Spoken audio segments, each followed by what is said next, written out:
بسم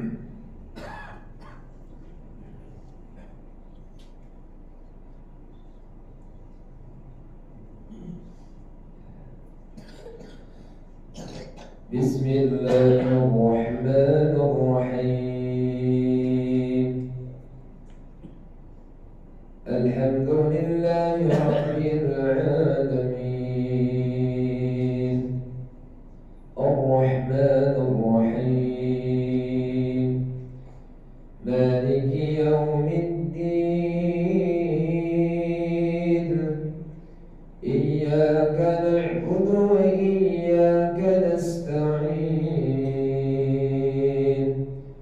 اهدنا الصراط المستقيم،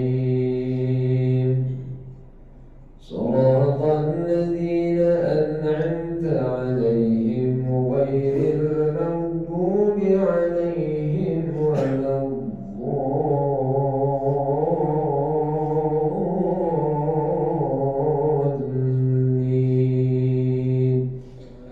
آمين.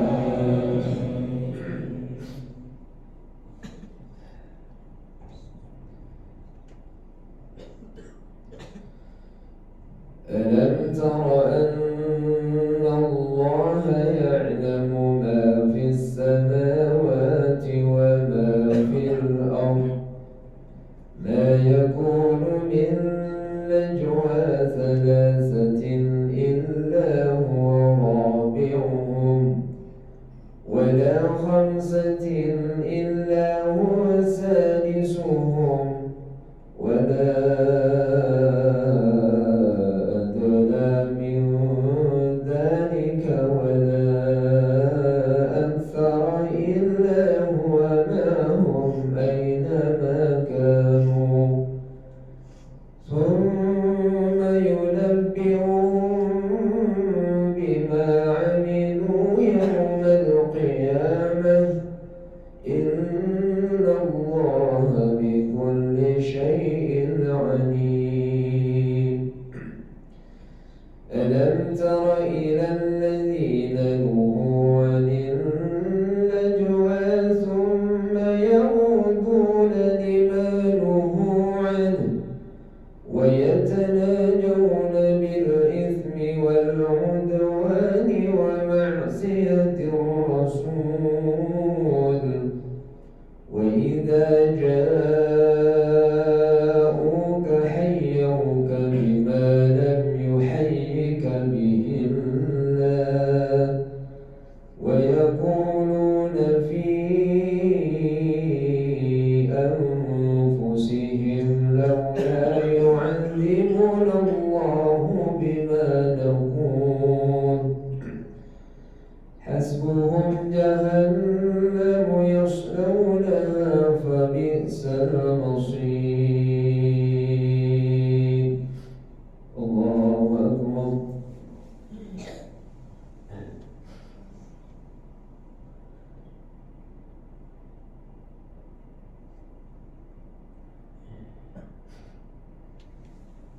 سمع الله لمن حمده.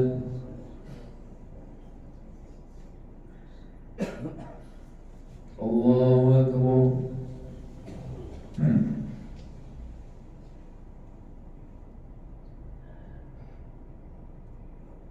الله أكبر.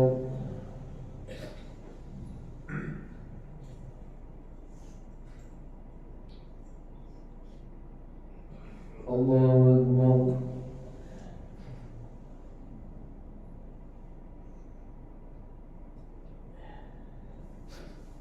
الله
سمع الله لمن حمده اللهم اهدنا فيمن هديت وعافنا فيمن عافيت وتولنا فيمن توليت وبارك لنا فيما أعطيت وقنا برحمتك شر ما قضيت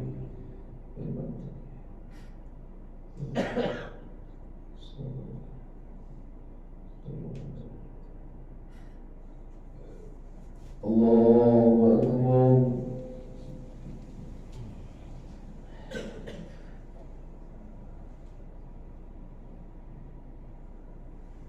الله أكبر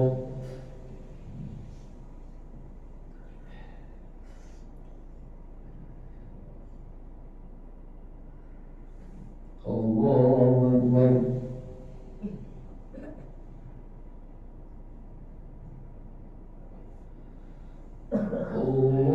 الله أكبر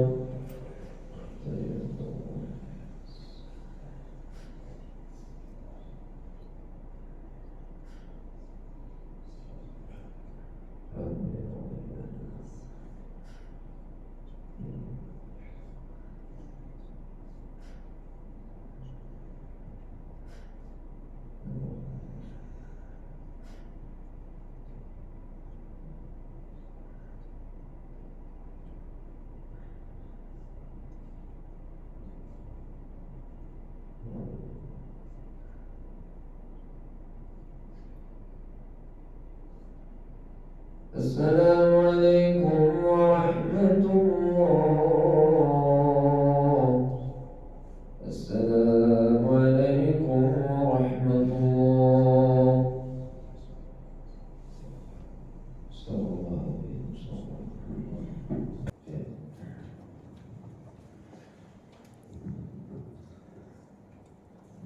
Assalamualaikum warahmatullahi wabarakatuh.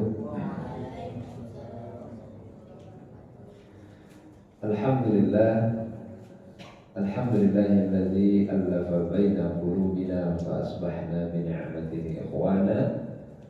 Asyhadu an la ilaha illallah wahdahu la syarika lah wa asyhadu anna Muhammadan 'abduhu wa rasuluhu la nabiyya ba'dah. Allahumma fassalli wa sallim wa barik ala hadzal nabiyyil karim sayyidil mursalin wa khataman nabiyyin حبيبنا وشفيعنا ومولانا محمد وعلى آله وصحبه أجمعين. قال الله تعالى في كتابه الكريم أعوذ بالله من الشيطان الرجيم بسم الله الرحمن الرحيم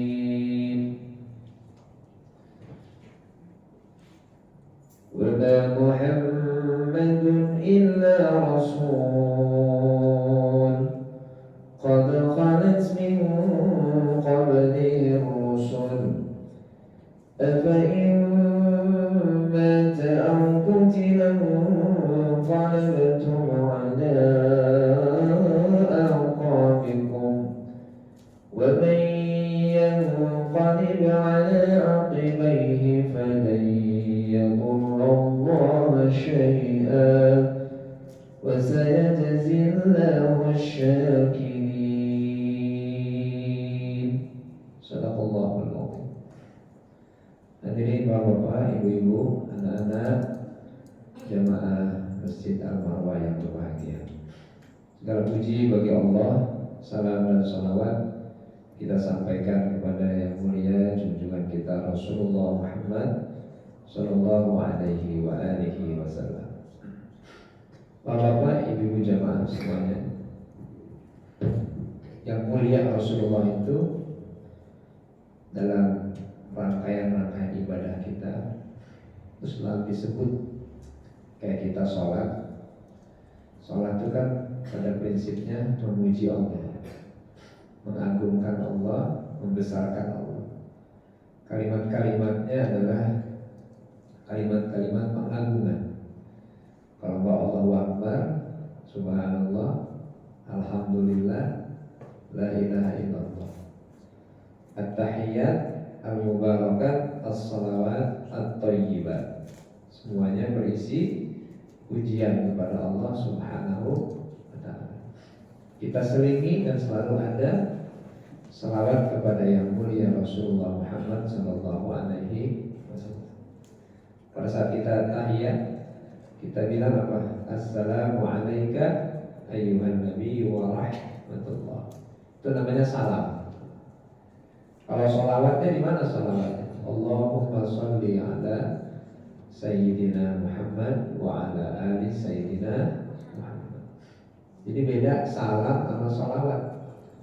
Kalau salam kita, salam itu artinya kita mengucapkan salam pada beliau. Tapi kalau sholawat kita berdoa untuk beliau yang hakikatnya kembali kepada kita yang bersholawat. Kenapa hakikat kita mendoakan Rasul itu sebetulnya untuk kita? Karena Rasul itu udah penuh kebaikannya. Rasul itu udah full. Nah, kalau udah full diisi terus, dikirim terus, apa yang terjadi?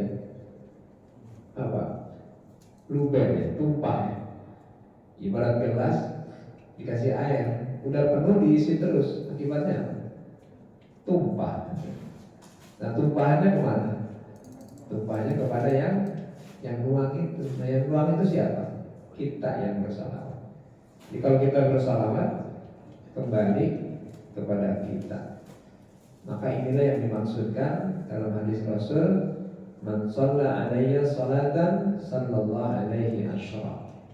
Siapa yang sholawat kepadaku sekali, maka Allah bersolawat, artinya mengirimkan rahmat 10. Siapa yang bersolawat kepadaku 10, maka Allah bersolawat kepadanya 100. Jadi kan kembali kepada kita yang bersolawat. Tapi kalau salam itu kan kita mengucapkan kepada Nabi, Assalamu alayka ayyuhan nabi wa rahmatullahi wa barakatuh. Salam sejahtera untukmu wahai Nabi. Jadi kalau di Madinah, kalau di Raudhah, di makam Rasul, kalau kita ucap salam, kita angkat tangannya begini. Assalamu alayka ayyuhan nabiyyu wa rahmatullahi wa barakatuh. Di dalam sholat kita ucap salam, ya. Kita mengatakan assalamu alayka, salam sejahtera atasmu. Loh kata-katanya, bukan salam sejahtera atasnya, tapi salam sejahtera atasmu wahai Nabi. Menunjukkan bahwa kita sedang berinteraksi dengan Allah dan juga Rasulullah tahu bagaimana kita bersolawat kepada beliau. Mudah-mudahan dengan begitu kita tidak hanya dimuliakan oleh Allah, tapi juga diakui oleh Rasulullah sebagai umatnya. Amin ya rabbal alamin. Bapak-bapak, ibu-ibu jamaah Masjid Al-Marwah yang berbahagia, pagi ini kita kembali ditakdirkan Allah dengan kita bisa bersama di masjid ini, duduk untuk kita mentadabburi Al-Quran dan mendalami sejarah Rasulullah Muhammad sallallahu alaihi wa alihi wasallam. Ini saya bawa anak-anak kecil-kecil di mana? Kucit-kucit nih. Benar nggak ngantuk ini ya. Baik, kajian kita pagi ini sampai pada Rasulullah Muhammad SAW berada di Madinah. Tentang hijrahnya beliau saya sudah singgung entah berapa bulan yang lalu, saking lamanya. Kali ini kita coba bahas bagaimana Rasulullah ketika sampai di kota Madinah yang sebelumnya bukan Madinah namanya adalah Yasrib, yang secara bahasa artinya negeri yang penuh dengan penyakit ya, dengan wabah. Dan ini faktanya benar. Madinah itu menjadi tempat yang menakutkan, termasuk Rasulullah Shallallahu Alaihi Wasallam ketika beliau itu menziarahi ayahnya Abdullah bersama ibundanya. Nah itu kan gak jauh dari Madinah. Singgah di kota Madinah, Tasrif ketika itu pulang, ibundanya meninggal dan dimakamkan di Abwa. Ketika Rasul datang ke sana bersama sahabat, itu ada sahabat Bilal bin Rabah, kemudian siapa lagi itu, Aisyah, itu terkena wabah juga itu. Kemudian didoakan oleh Rasulullah dan sembuhlah mereka. Maka kedatangan Rasulullah berubah nama Yathrib menjadi nama yang memberikan optimisme hidup. Disebut juga dengan Thayyibah, disebut juga dengan Taubah, disebut juga dengan Madinah. Jadi nama Madinah itu banyak kok. Ya. Jadi kenapa disebut dengan Taubah, disebut juga dengan Thayyibah. Ya Thayyibah, ya Thayyibah, itu untuk menyebut kota namanya Madinah Al-Munawwarah. Tapi yang terkenal dan akhirnya menjadi nama dari kota ini yaitu Madinah. Ditambah lagi dengan kata-kata di belakangnya Al-Munawwarah, artinya yang bercahaya. Jangan sampai ketukar ya. Kalau Madinah Al-Munawwarah, kalau Makkah Al-Mukarramah, nanti ketukar lagi. Madinah Al-Mukarramah, Makkah Al-Munawwarah. Artinya apa Madinah Al-Munawwarah? Kota atau peradaban yang bercahaya. Dari namanya aja udah membangun optimisme. Bagus sekali. Bapak Ibu sekalian, Rasulullah di Madinah itu harus menghadapi kondisi sosial yang kompleks. Bukan hanya orang Islam yang dihadapi, bukan hanya sahabat beliau yang beliau temui, tetapi masyarakat yang pluralistik, ya, yang tidak satu, Pak, homogen. Akhirnya apa? Di sana ada orang-orang Yahudi. Jadi ketika Rasul di Madinah, itu di sensus penduduk Madinah itu kira-kira penduduknya ketika itu adalah 10.000 penduduk Madinah. 4.000-nya itu adalah orang-orang Yahudi. Nah Yahudi ini juga 3 suku besar. Suku Qainuqa atau Bani ya, Bani Qainuqa, Bani Nazir, Bani Quraisyah. Ada 3. Nah sementara di luar Yahudi ada juga penduduk yang masih paganisme, yang penyembah berhala. Mereka bukan Islam, bukan juga Yahudi. Itu jumlahnya kira-kira 4.500. Dari mana mereka? Yaitu orang-orang Aus dan Khazraj. Mereka belum Islam, ya. Musyrik jatuhnya. Mereka orang-orang musyrik. Nah sementara umat Islam sendiri berapa jumlahnya ketika itu? Jumlahnya hanya 1.500. Ini Rasulullah dan sahabatnya. Nah sahabat ini dibagi 2. Ada sahabat Muhajirin, ada sahabat Ansar. Sahabat Muhajirin itu dikit, Pak. Kurang dari 100 orang yang hijrah. Ini dari Mekah ini 13 tahun beliau dakwah di Mekah. Cuma 100 orang. Masya Allah. Selebihnya siapa? Yaitu suku atau orang-orang Ansar, Bani atau suku Khazraj dan suku 1.500. Bapak Ibu bisa bayangkan pada saat perang Khandaq, perang Parit itu terjadi tahun ke-5 ya. 5 tahun Rasul di Madinah itu terjadi perang besar, dikepung Madinah oleh siapa? Oleh orang Quraisy berkoalisi dengan Yahudi dan juga suku-suku yang masih musyrik. Yang jumlahnya itu ada yang mengatakan 7 sampai 10.000. Dikepung tuh Madinah. Sementara orang-orang Madinah ketika itu masih 10.000. Berarti kan Masya Allah, betul-betul kondisi yang sulit ketika itu. Nah itu pada saat perang. Nah kembali ke tadi bahwa Rasulullah menghadapi masyarakat yang pluralistik, yang tidak satu keyakinan, tidak satu agama, tapi multi agama, multi etnis, multi budaya.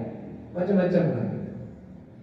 Nah Bapak Ibu yang berbahagia, orang-orang muhajirin yang jumlahnya sedikit ini kan menjadi pendatang di negeri yang baru. Kebayang tuh Pak, di negeri yang baru yang mereka harus beradaptasi dengan negeri yang baru, cari kerja, cari tempat tinggal, cari teman dan sahabat sebanyak-banyaknya tentu saja. Sementara orang Ansar ini juga ditemukan sebagai orang yang baik hati, hatinya bersih, jiwa penolongnya tinggi, sehingga mereka mau berbagi dengan saudaranya yang datang dari Makkah Al-Mukarramah. Nah, kondisi yang pluralistik ini akhirnya mendorong Rasulullah yang mulia untuk melakukan sebuah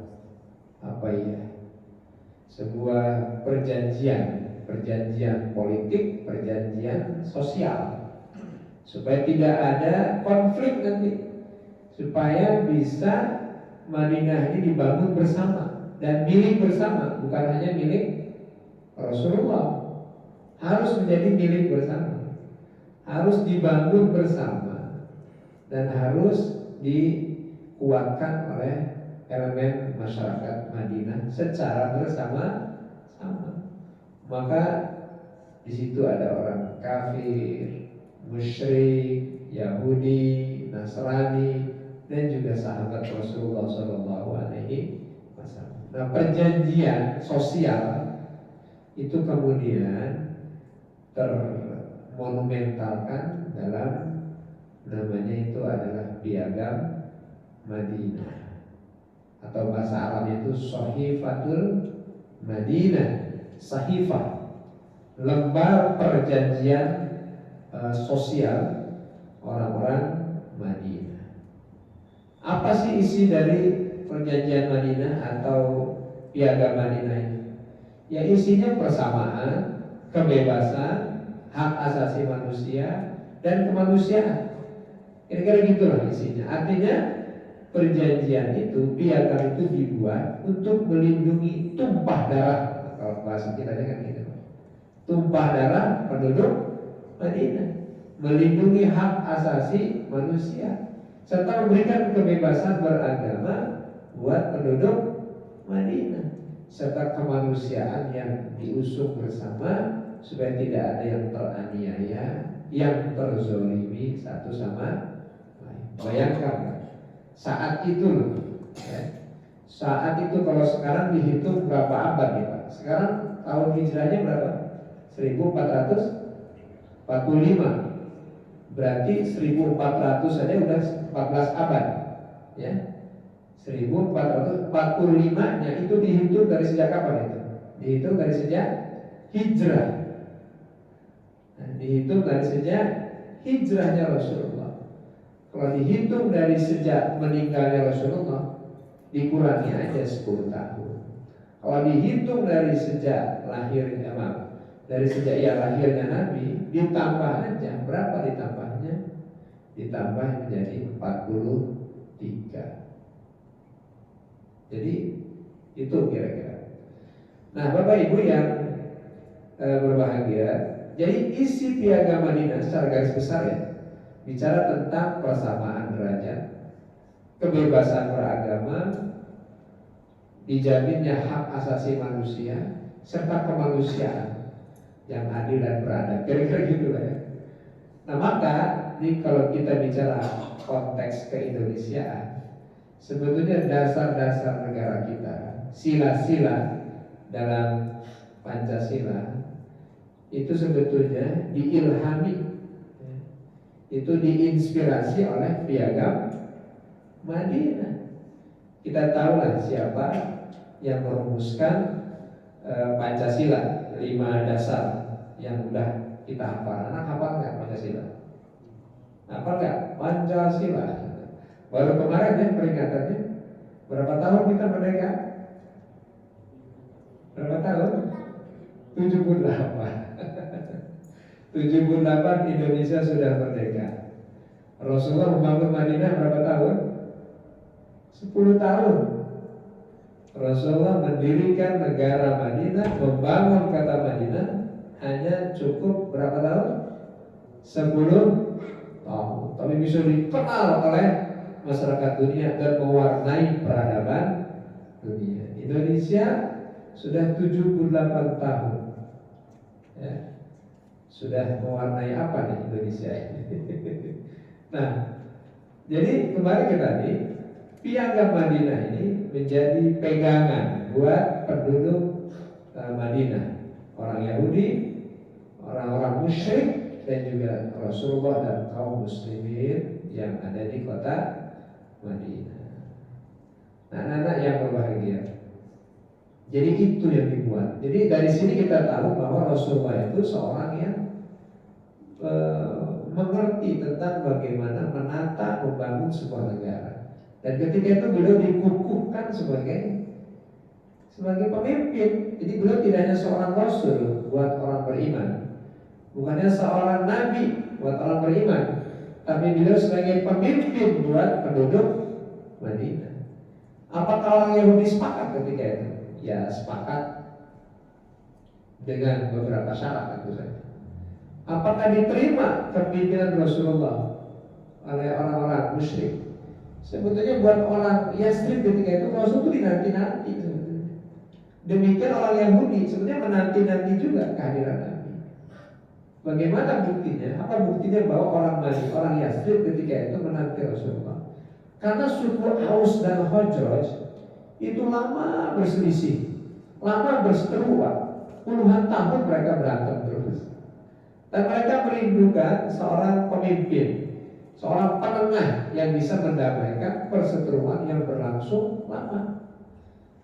Maka dalam peristiwa haji, pelaksanaan haji yang dilakukan tiap tahun, itu mereka datang tuh ke Mekah melihat sosok yang mulia Nabi kita Muhammad SAW yang mereka kenal bagaimana keluarganya, sepak terjangnya atau rikoknya lah kira-kira.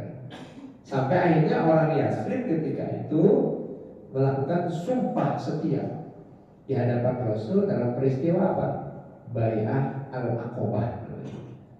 Bai'atul Aqobah, ada Bait Aqobah 1, ada Bait Aqobah 2. Bai'ah atau bai'at kalau bahasa kitanya, sumpah setia. Dari 11 orang terus menjadi berapa orang? Apa sih isi bai'at al-Aqobah? Perjanjian dan sumpah setia orang Madinah, orang Yasrib ketika itu dari suku Aus dan Khazraj untuk mengikuti Rasulullah, setia dengan beliau dan menjadi pelindung buat beliau bersama beliau di dalam dakwah. Jadi sebelum Rasul hijrah itu sudah ada perjanjian dulu, sehingga sampai di Madinah beliau sudah dapat pengawalan, dapat jaminan, dapat perlindungan dan juga pengamanan dari suku Aus dan Khazraj yang pada saat peristiwa Bai'ah Aqobah 1 dan 2 mereka sudah sumpah setia kepada yang mulia Rasulullah Muhammad sallallahu alaihi wa alihi wasallam. Nah, Bapak Ibu yang berbahagia, itu Rasul adalah seorang pemimpin dan penengah. Bagaimana dengan orang Yahudi? Apakah bisa menerima sosok yang mulia Rasulullah? Orang Yahudi itu lama menanti hadirnya atau datangnya Nabi.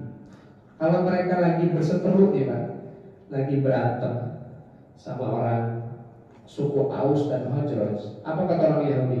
Awas ya, nanti tunggu aja, ada pemimpin kami, ada orang yang kami kagumi yang akan muncul nanti di tengah kami, dan dia adalah orang yang dipilih oleh Tuhan, namanya Ahmad atau Muhammad. Jadi mereka menanti itu Pak. Tapi ketika kemudian yang muncul, yang lahir, yang tampak di hadapan mereka adalah Muhammad atau Ahmad dari suku Quraisy, dari keturunan Ismail. Nah itulah yang jadi persoalan. Mereka tolak, mereka hilangkan ayatnya, dan mereka akhirnya tidak mengimani Rasulullah Muhammad SAW kecuali beberapa atau sedikit sekali dari orang Yahudi. Di antara orang Yahudi yang masuk Islam, ulamanya, rahibnya, pendetanya adalah seorang yang bernama Abdullah bin Salam. Nah, itu masuk Islam. Ya. Nah, jadi Bapak Ibu sekalian yang berbahagia, Piagam Madinah mengikat penduduk Madinah untuk bersama membangun kota itu, membesarkan dan memajukan kota itu. Sehingga dalam kepemimpinan Rasulullah, Madinah ini luar biasa. Tadinya tidak dikenal oleh dunia, menjadi sangat dikenal. Islam tumbuh dengan baik dengan kepemimpinan dan kenabian yang mulia Rasulullah Muhammad Sallallahu Alaihi Wasallam. Jadi Rasul itu nggak otoriter, nggak maksa orang harus masuk Islam. Justru kebebasan diberikan. Orang Yahudi silakan aja dengan agamanya, orang-orang musyrik silakan aja, tapi tetap dakwah disampaikan, risalah disebarkan, dan ajakan untuk masuk Islam itu terus digelorakan. Sehingga, nah kita bicara waktu ya, ya. Kalau di awal kedatangan Rasul di Madinah itu jumlah umat Islam 1.500, 10 tahun kemudian, berarti tahun ke-10 dari Hijrah, itu populasi umat Islam itu menjadi mayoritas. Data jamaah haji atau umat Islam yang ikut bersama Nabi dalam ibadah haji itu sekitar 114.000 bahkan 140.000 ketika haji wada ya, haji terakhir. Bayangkan dari 1.500 lompat jadi 140.000, itu yang ikut haji. Belum termasuk yang tidak ikut haji. Kan ada yang ikut haji, Pak. Mereka tetap tinggal di Madinah. Berarti kan jumlahnya banyak betul. Akhirnya mayoritas orang-orang Madinah sudah bersyahadat, sudah bersaksi, beriman kepada Allah dan Rasulnya. Apakah termasuk orang Yahudi? Tidak. Orang Yahudi itu pada peristiwa perang Khandaq saja itu sudah mengkhianati perjanjian. Ya. Tahun kelima dari kenabian, dari hijrah, mereka itu bersekongkol dengan orang kafir Quraisy, membantu orang kafir Quraisy dan merencanakan pembunuhan terhadap Rasulullah Sallallahu Alaihi Wasallam, bikin gara-gara terus, sehingga mereka, ya, pada saat perang Khaybar itu diusir karena nggak sepakat sih, berkhianat dengan perjanjian yang dibuat bersama. Ya. Nah, jadi dari antara kebencian orang-orang Yahudi sampai hari ini itu adalah karena mereka dulu pernah diusir oleh Rasulullah Shallallahu Alaihi Wasallam. Tapi pertanyaannya, apakah Rasul begitu saja mengusir? Apakah Rasul dengan kejamnya membuat mereka harus keluar dari Madinah? Karena enggak. Siapakah yang membuat mereka terusir? Mereka sendiri yang berkhianat dengan perjanjian Madinah dan justru bersekongkol dengan orang kafir untuk menghancurkan negara Madinah. Baik, Bapak Ibu sekalian, itu tentang Piagam Madinah. Berlangsung lama, 10 tahun beliau membangun Madinah, dan akhirnya Islam betul-betul menjadi mayoritas di kota Madinah. Ini kita coba kaitkan dengan negara kita yang kita cintai, yaitu Indonesia Raya. Negara Indonesia menjadi negara itu kan baru berusia 78 tahun. Sebelum 78 tahun Indonesia ini apa? Sebelum 17 Agustus 45 ini Indonesia ini apa? Apakah Indonesia juga? Kan enggak. Berarti sebelumnya apa? Ya Nusantara aja. Isinya apa? Kesultanan Islam. Betul kan? Dari Aceh, ya kan? Palembang, Banten, Cirebon, Demak, Mataram atau Kesultanan Yogyakarta dan Kasunanan Surakarta, Ada Kesultanan Goa dan Talok di Sulawesi, ada Kesultanan Ternate dan Tidore di mana? Maluku, dan juga kesultanan kecil Melayu itu di Nusantara. Kan isinya Nusantara itu. Dulu apakah namanya Indonesia? Enggak. Makanya kalau ada yang bilang Indonesia pernah dijajah oleh Belanda 360 tahun. Enggak tuh. Indonesia nggak pernah dijajah, Pak. Indonesia nggak pernah dijajah 360 tahun. Terus yang dijajah apa? Yang pernah berurusan dengan penjajah adalah Kesultanan Islam. Belum ada Indonesia. Terus dan bukan Belanda yang menjajah. Terus apa dong? VOC kan, yaitu perusahaan dagang, namanya VOC ya. Mereka ngapain? Yaitu ngambil sumber daya alam Indonesia, membawa hasil bumi Indonesia ke negaranya. Gitu. Nah kalau kita merdeka 17 Agustus 45, mengusir penjajah karena dia ngambil mengeruk kekayaan Indonesia. Hari ini kekayaan kita masih dikeruk nggak keluar? Masih nggak Pak? Jadi kita udah merdeka atau masih ada? Baik.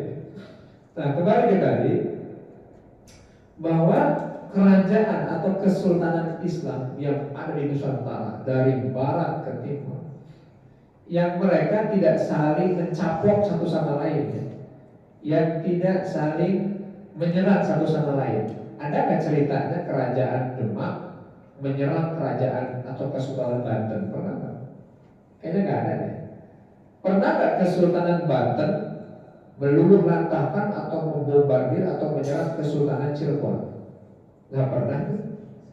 Yang ada justru hubungan diplomatik, hubungan politik, hubungan dakwah antara satu kesultanan dengan kesultanan yang lain. Pernah nggak Kesultanan Tidore menyerang Kesultanan Ternate? Pernah. Di saat dakwah ini sedang berjalan, di saat penyebaran Islam ini sedang berkembang, datanglah itu VOC. Kita nggak bicara Jepang yang terakhir 3,5 tahun juga merusak tatanan sosial politik Nusantara. Kita juga tidak bicara Portugis. Yang lama ini kan VOC ini 330 tahun. Akhirnya dia pergi, alhamdulillah sih masih ada peninggalannya Pak. Peninggalannya apa? Itu rel kereta. Sama jembatan ya Pak ya. Sama jembatan masih ada sih. Sama mercusuar. Di tempat saya, kelahiran saya di Anyer, ya, kau ketahui ya, ada mercusuar itu. Nah itu peninggalan Belanda itu. Saya lihat tahun 1884 itu dibangun itu di saat Krakatau pun juga meletus. Nah itu peninggalannya itu. Selebihnya yang meninggalkan mental anak jajahan. Mental jajahan itu apa? Saling curiga. Sampai hari ini saling curiga di antara warga Indonesia. Ini mental anak jajahan. Ada yang mental oportunis, kerja untuk oligar dan sebagainya. Ini mental anak jajahan. Nah Bapak Ibu yang berbahagia, sampai akhirnya Kesultanan Islam ini dengan upaya diplomatik para funding parent kita, sekarang tidak lagi Phantom Father Pak ya, tapi funding parent kita, pendiri bangsa kita itu mencoba melobi, menegosiasi agar bersama dalam satu wadah negara, bersama dalam satu payung yang kuat dan menanggalkan segala bentuk kerajaan atau kesultanan yang kecil ini. Maka akhirnya Kesultanan Banten mau, Kesultanan Cirebon mau, Kesultanan Ternate Tidore mau, Goa dan Talok mau, belum lagi kerajaan-kerajaan Melayu. Tambah lagi kesultanan yang agak alot itu sebenarnya Kesultanan Yogyakarta. Karena dia punya otoritas yang kuat, ya, wilayah yang luas juga. Tapi akhirnya jadilah Indonesia. Dari Nusantara tadinya menjadi Indonesia. Tapi kan sebelum jadi Indonesia kan dirumuskan dulu ini. Ini bikin negara kan bukan kayak bikin perusahaan. Ini harus punya dasar, misi, visi yang kuat dan jelas. Maka kita melihat dalam sejarah ada namanya BPUPK kalau tidak salah ya. Badan Penyelidik Upaya Persiapan Kemerdekaan. Dan di situ isinya tahu siapa? Para ulama.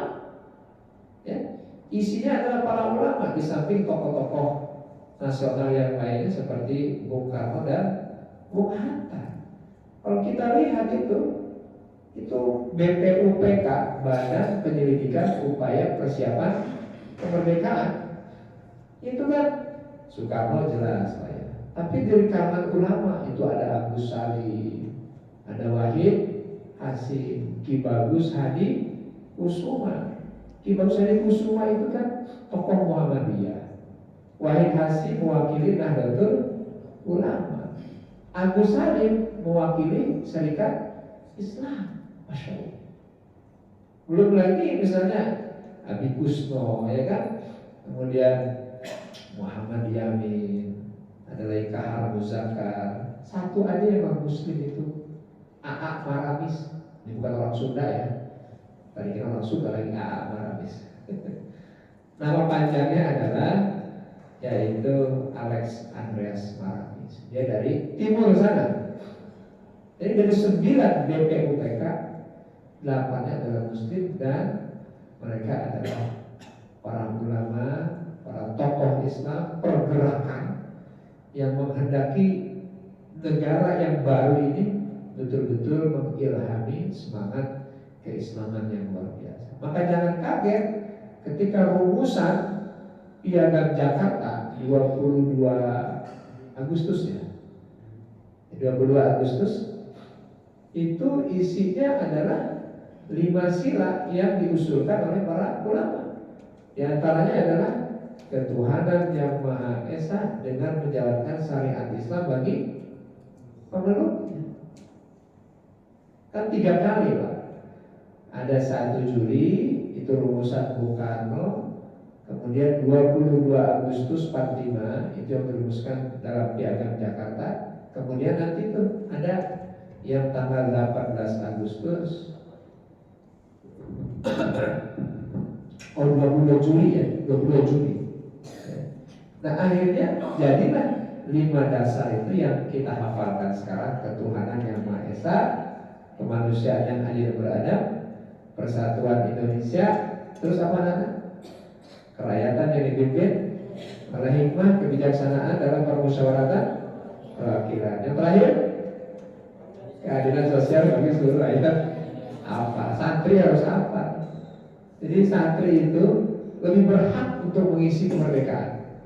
Santri itu lebih pantas untuk menikmati kemerdekaan. Kenapa? Karena yang mendirikan bangsa, yang berkontribusi besar dalam merumuskan bangsa ini adalah para mujahid, para ulama, para kiai, dan juga pahlawan-pahlawan Islam. Nah, Bapak Ibu sekalian berbahagia, 5 dasar itu kan diilhami oleh spirit perjuangan para ulama dan nilai-nilai keislaman. Maka kalau lihat isinya, nggak ada itu yang bertentangan dari 5 dasar ini. Ketuhanan yang Maha Esa. Ada yang salah nggak kata-katanya? Ketuhanan yang Maha Esa. Nah ini kan kalau bicara ayat mah wa ilahukum ilahun wahid. Wa ilahukum ilahun wahid. Wa ilahukum ketuhanan. Ilahu wahid yang esa. Itu. Kalau anak-anak zikir habis sholat, wa ilahukum ilahu wahidul la ilaha illa huwa rahmanur rahim. Begitu ayat kursi, Allahu la ilaha illa huwal hayyul, dan selanjutnya. Ketuhanan yang Maha Esa itu wa ilahukum ilahu wahid. Ketuhanan yang Maha Esa. Kalau yang kedua apa? Kemanusiaan yang adil dan beradab. Adil dan beradab itu adalah kosakata dalam Al-Quran. Sebelum ada sebelum ada Indonesia ini. Apakah bahasa Sanskerta? Nggak ada itu kata adil dan beradab. Cari aja tuh di kamus Sanskerta. Ada nggak kata adil dan beradab? Nggak ada. Itu dari Quran.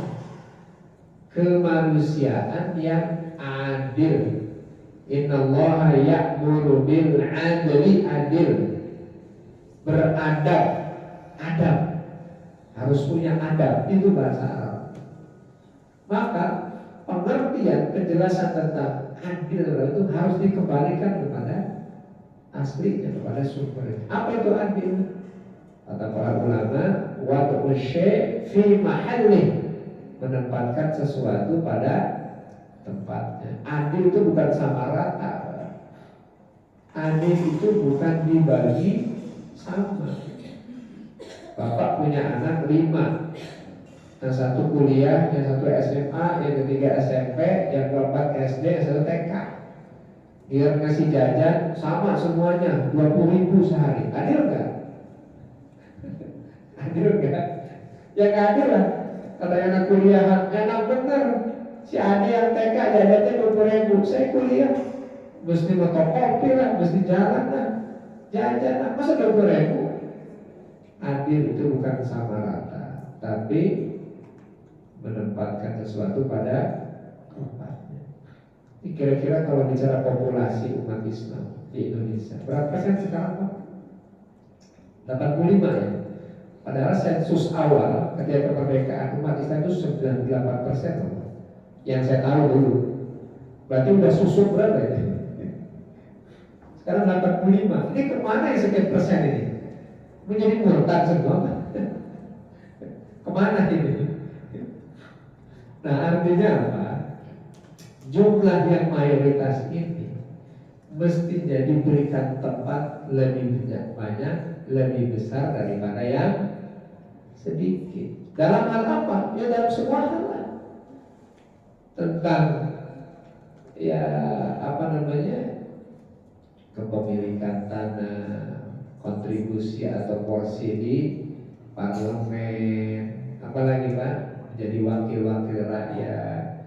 Sekarang kalau kita cek nih wakil rakyat kita di DPR, jangan kaget kalau sekian % adalah non muslim.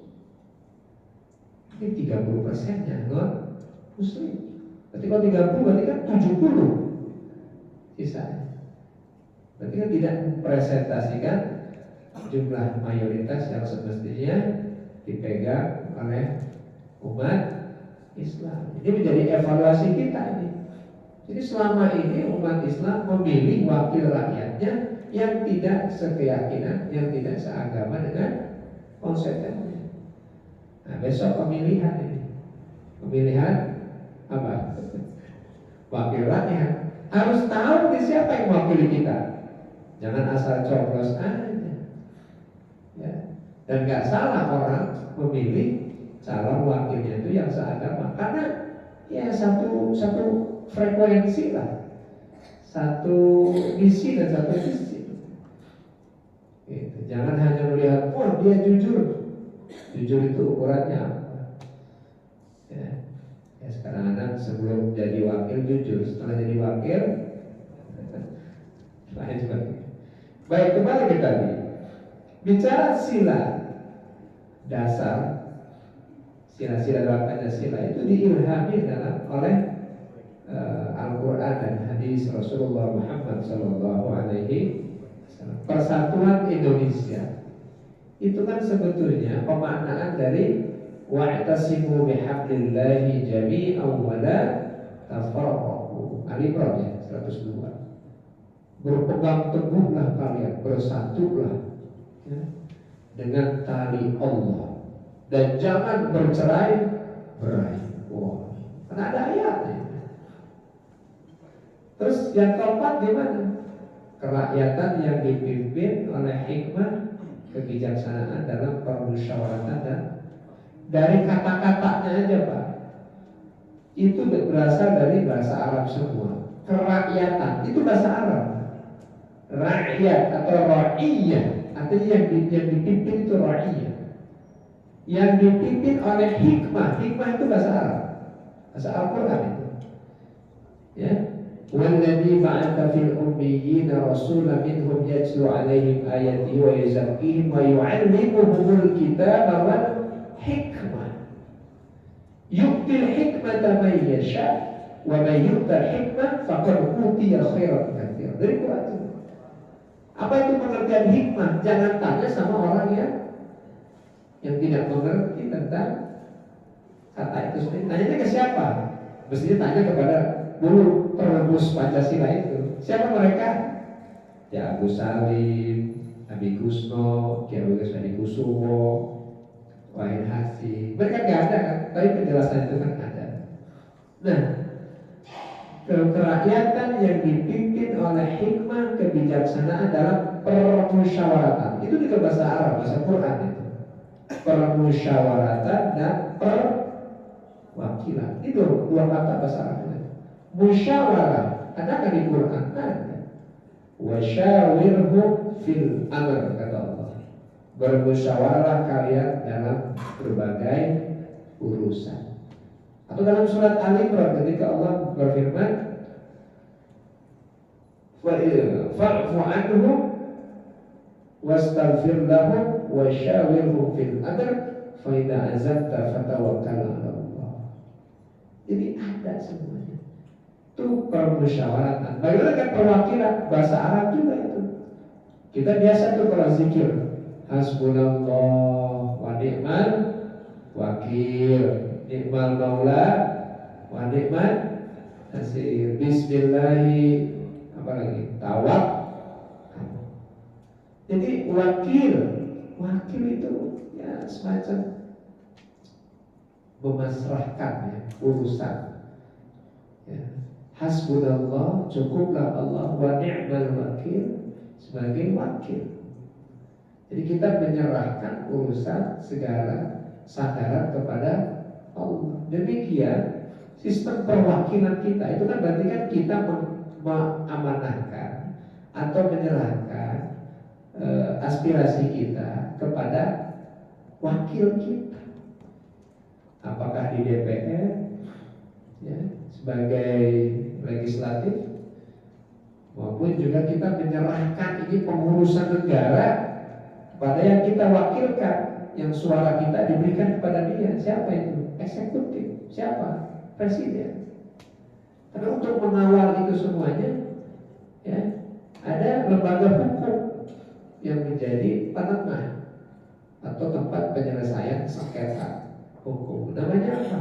Yudikatif. Yaitulah namanya Mahkamah Agung, yang turunannya ada pengadilan tinggi, pengadilan negeri, kan begitu.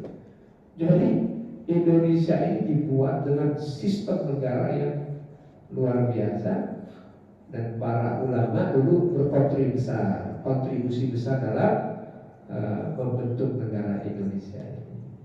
Tapi untuk semuanya itu Piagam Madinah ya, tadi yang dirumuskan Rasulullah menjadi bahan yang kuat, inspirasi yang kuat di dalam merumuskan negara yang kita cintai ini, yaitu Indonesia Raya. Nah, anak-anakku, bapak-bapak, ibu-ibu semuanya, jangan lupa ketika kemudian kemerdekaan ini diikrarkan ya, kemerdekaan ini diikrarkan, itu kan ada pembukaan Undang-Undang Dasar Republik Indonesia. Dalam pembukaan itu gimana isinya? Sana kita baca bahwa sesungguhnya kemerdekaan Indonesia, kemerdekaan itu adalah hak segala bangsa. Sampai pada paragraf ketiga ya. Paragraf ketiga apa bilangnya? Berkat rahmat Allah yang Maha Kuasa dan didorongkan oleh keinginan luhur supaya berkehidupan kebangsaan yang bebas, maka rakyat Indonesia menyatakan dengan ini merdeka. Ini kan pembukaan Undang-Undang Dasar kan? Baru kemudian ada sila-sila yang 5 tadi. Dan ini nggak bisa dirubah, ini pembukaan ini. Pembukaan nanti nggak bisa dirubah. Tapi yang mau saya garis bawahi adalah itu ada kalimat berkat rahmat Allah yang maha kuasa. Wih, luar biasa itu. Berkat rahmat Allah. Allah, nama Allah disebut di situ. Menunjukkan bahwa kemerdekaan ini bukan hadiah penjajah gitu. Kemerdekaan ini bukan belas kasih VOC, bukan. Bukan juga karena Jepang menyerah dari sekutu, bukan. Terus kenapa? Karena tekad yang kuat, semangat yang membaca, keinginan yang kuat, dan rahmat Allah Subhanahu. Orang bambu runcing melawan meriam, mana seimbang sih Pak? Senjata canggih dilawan dengan pisau atau pedang atau keris, gak seimbang. Kalau bukan karena rahmat Allah dan mental pejuang jihad para pahlawan kita, gak mungkin. Maka kejujuran itu dituangkan dalam paragraf ketiga dari pembukaan dasar, yaitu berkat rahmat Allah yang maha esa. Itu biasa. Jadi ya memang negara ini, Indonesia ini dibangun dengan segala perjuangan dan pengorbanan para ulama, para mujahid fi sabilillah. Maka Abi bilang, saya bilang anak-anak yang berhak untuk menikmati kemerdekaan, mengisi negara ini adalah kaum muslimin dan mereka-mereka ini, para santri. Ya.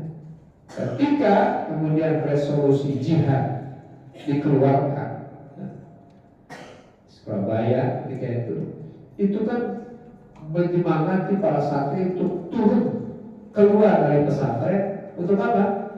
Untuk segera ambil bagian dalam pertempuran mengusir penjajah. Makanya Jenderal Malabi ketika itu di Surabaya itu terbunuh di tangan arek-arek Surabaya. Ya, ada Bung Tomo yang menggelorakan dengan kalimat takbirnya Allahu Akbar, Allahu Akbar. Dan beliau mengatakan, entah dengan kalimat apa rakyat Surabaya ini dibangkitkan supaya bisa melawan penjajah, kalau bukan dengan kalimat takbir. Dengan kalimat takbir itu bangkit Pak semangat jihad itu. Allahu Akbar, bangkit Pak. Nah kira-kira yang bangkit ketika itu, ya, itu semangat apa itu? Semangat jihad, gak main-main itu. Karena semangat jihad itulah orang berani mati. Karena semangat jihad itulah orang mau berkorban dengan harta, bahkan dengan nyawa. Kalau orang spiritnya yang lain bukan karena agama, rasanya untuk berpikir mati itu ya matang.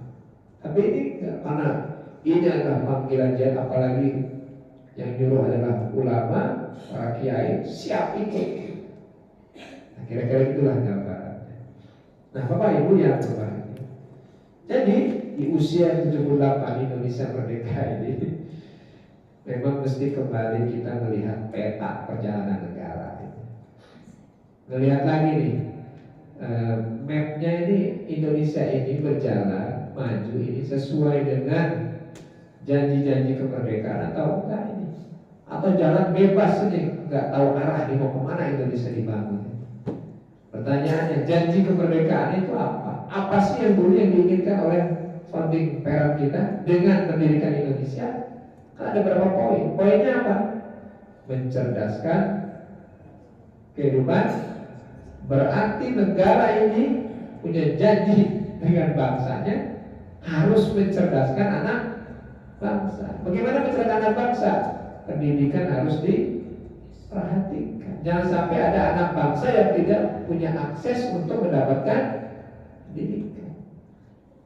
Hanya karena miskin, akhirnya nggak bisa sekolah. Ya Allah. Hanya karena di daerah tidak bisa belajar. Akhirnya orang kota dan orang yang berpunya saja yang bisa sekolah. Wah, berarti kita sudah mengingkari janji kemerdekaan. Yang kedua apa? Fakir dan miskin dilindungi oleh negara. Ikut dalam ikut serta dalam perdamaian dunia. Kan itu, Pak. Maka kemerdekaan atau peringatan hari ulang tahun kemerdekaan ini jangan hanya seremonial saja, seakan-akan Indonesia ini aman-aman saja, padahal masih banyak tantangan ke depan untuk kita membangun negeri ini. Kalau Indonesia maju, umat Islam juga yang maju. Kalau Indonesia ini makmur, umat Islam juga yang makmur. Tapi kalau Indonesia hancur, yang hancur siapa? Umat Islam juga. Tapi catatannya apa? Jangan sampai Indonesia ini maju pembangunannya, ekonominya, tapi Tuhannya nggak merestui. Terkenal Indonesia ini, waduh, income capital, tetapi tidak sesuai dengan apa yang dikatakan dalam Al-Quran, baldatun thayyibatun wa rabbun ghafur. Baldatun thayyibatun, negeri yang baik, yang Rabbun ghafur, Tuhannya mengampuni. Jadi negeri yang baik itu tidak hanya maju secara ekonomi, megah secara pembangunan, luas secara wilayah, tapi juga Tuhannya, Allahnya ini memberikan ridho dan restu di dalam negara yang kita bangun. Artinya apa? Jangan sampai Indonesia ini maju katanya ekonominya, pembangunannya, tapi kemusyrikan di mana-mana, kekafiran menyebar, kemaksiatan di mana-mana, jangan sampai. Apalah artinya kemajuan sebuah negara, tapi kemusyrikan di mana-mana? Apalah artinya kemajuan sebuah negara, tetapi kemaksiatan dibiarkan, kemungkaran dibiarkan? Apa artinya? Kalau itu yang terjadi, baru baldatun thayyibatun, tapi belum warabbun ghafur. Padahal kalimatnya adalah baldatun thayyibatun warabbun ghafur. Malu dong kita punya pembukaan undang-undang dasar, berkat rahmat Allah yang maha. Kita jujur mengatakan bahwa kemerdekaan ini adalah karena rahmat Allah, tetapi kemerdekaan ini diisi dengan kezaliman, ketidakadilan, penganiayaan, dan hanya dinikmati oleh segelintir orang. Nauzubillah summa nauzubillah. Madinah dulu dibangun Rasul untuk melindungi itu semua. Kebebasan, keadilan, persamaan, hak asasi manusia. Indonesia juga sama. Maka memperingati HUT RI memaksa kita untuk melihat diri sejauh mana arah bangsa ini, benar atau tidak. Mudah-mudahan kalau nanti pemimpin yang terpilih adalah pemimpin yang betul-betul mencerminkan, pemimpin yang betul-betul bisa menengahi, bisa menjadi idola dan juga teladan buat rakyatnya. Amin ya rabbal alamin. Jadi dari rakyat akan muncul nanti pemimpin yang baik. Kalau rakyatnya nggak peduli, nggak mau perbaiki diri, maka tidak akan muncul pemimpin yang baik. Saya kira itu sebagai obrolan kita sirah an-nabawiyah, karena momentumnya HUT RI ya coba saya kaitkan. Mudah-mudahan nyambung lah gitu. Demikian, assalamualaikum warahmatullahi wabarakatuh.